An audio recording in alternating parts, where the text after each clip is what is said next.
students, in the last class I told you regarding the Woodward's-Fieser rule for the calculation of lambda max in case of alpha, beta and conjugated dienes as well as triene systems, where conjugated dienes will be assigned with a base value of 250 nanometers, and I explained you regarding homoannular dienes for which the base value assigned will be 253. Then for acyclic trienes it is 245, 30 nanometer more than the base value for acyclic conjugated dienes, and the increment extra value to be added for alkyl groups or ring residue is 5 nanometer, exocyclic double bond is 5 nanometer, and double bond extending the conjugation like trienes, tetraenes, etc. 30 nanometers, and for each spatial substituents these are the values to be included. So now today we shall see the Woodward-Fieser rule for alpha beta unsaturated carbonyl compounds. The carbonyl compounds in which the double bond is present with respect to alpha beta position,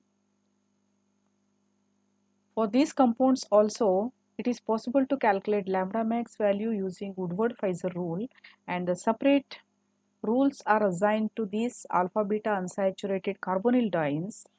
According to this rule, again the lambda max value will be equal to the base value depending on the nature of the carbonyl compound plus the substituents which are attached to the alpha beta unsaturated carbonyl group, then other contributions.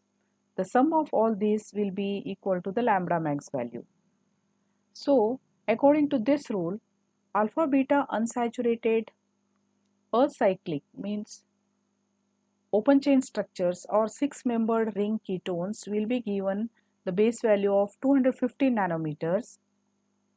Then for 5-membered ring the base value taken will be equal to 202 nanometers, and for alpha beta unsaturated aldehydes it is 270 nanometers, and the increments are slightly different from the dienes. The alkyl group at alpha position 10 nanometer will be added to the base value, at beta position 12 nanometers, then the gamma position and higher position it is 18 nanometers, and if there are exocyclic double bonds 5 nanometer will be added, then double bond extending conjugation as usual 30 nanometers, then for homoannular conjugated dienes it is 39 nanometers.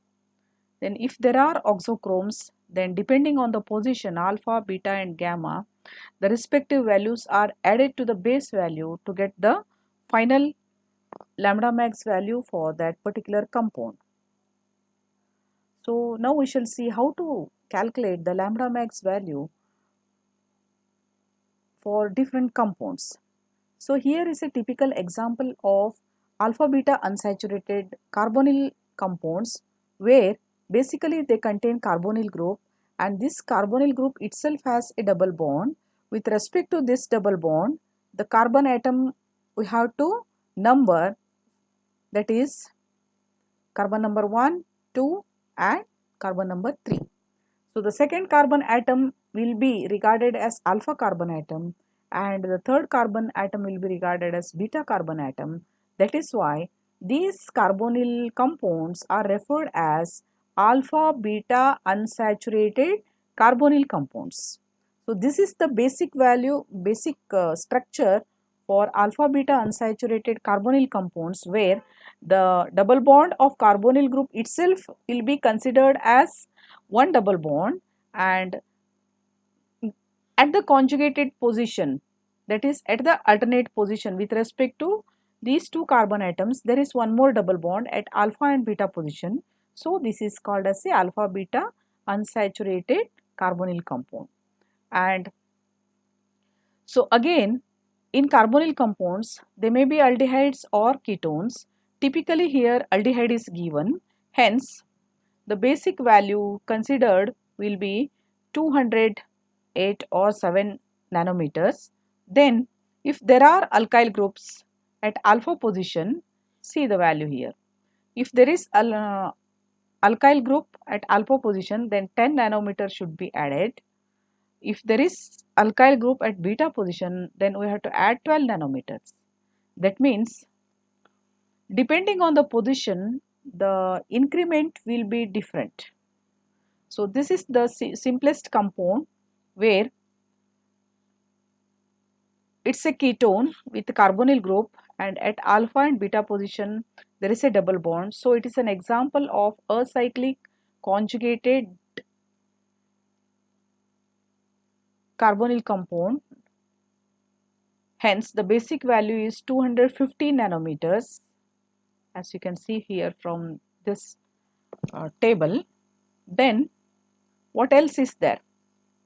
So there are two alkyl groups at beta position, and this alkyl group is not considered, only alpha, beta. If there are more carbon atoms, then gamma position is also considered.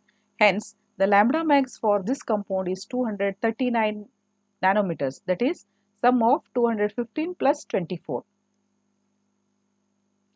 Next, here is an example of conjugated diene. Count the carbon atoms: 1, 2, 3, 4. So at alternate position we have the double bond, hence it is an example of conjugated diene, and it is acyclic, hence the basic value assigned is 215 nanometer, and there is one alkyl group attached to second carbon atom, then one more at the third carbon atom.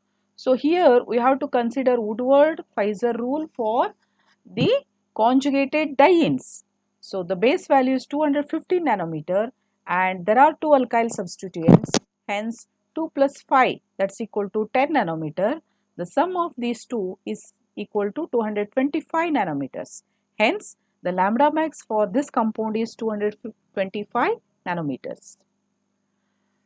So here there is a table where for each substituent with respect to alpha, beta, gamma and delta position, the different increment in terms of nanometers will be specified. Here also with respect to these functional groups, if they are at ortho position, the values are given. If they are at meta position, and if they are at para position with respect to the cyclic compounds is given. So in case of alpha, beta unsaturated aldehydes, acids or esters, depending on the functional group, the base value slightly differs and the remaining rules are similar. So alpha, beta unsaturated ketone with 5-membered ring, it is 202. Then if it is a 6-membered ring, then 215.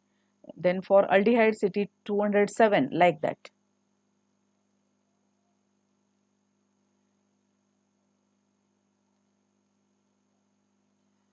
Okay, here is a acyclic enone, that is alpha beta unsaturated ketone.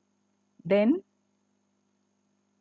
the alkyl group attached to this carbonyl group is not considered, only the one which are at alpha position and beta position are considered.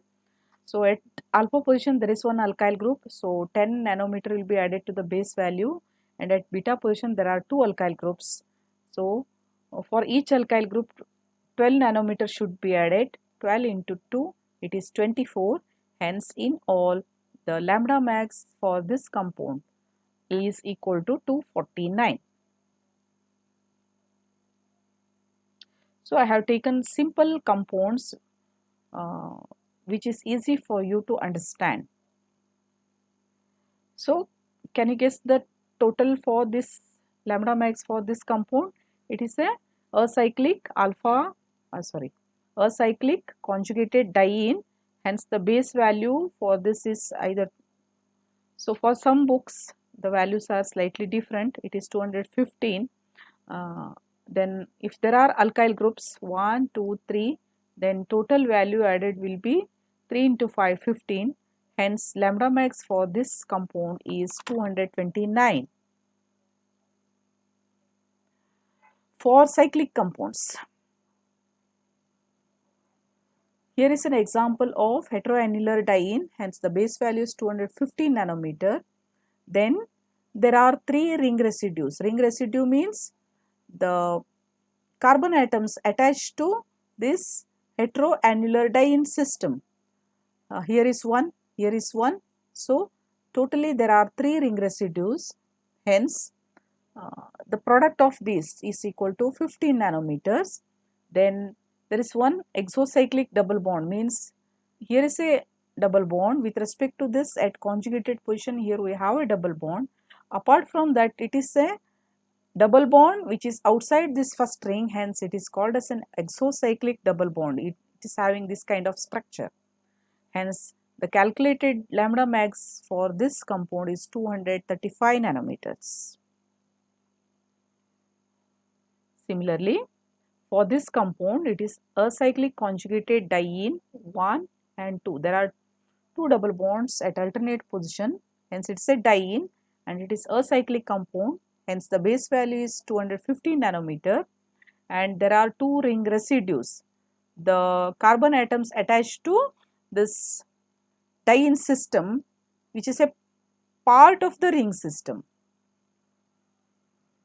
So the ring residue is nothing but the carbon atom which is part of the ring system and it is attached to the dienes.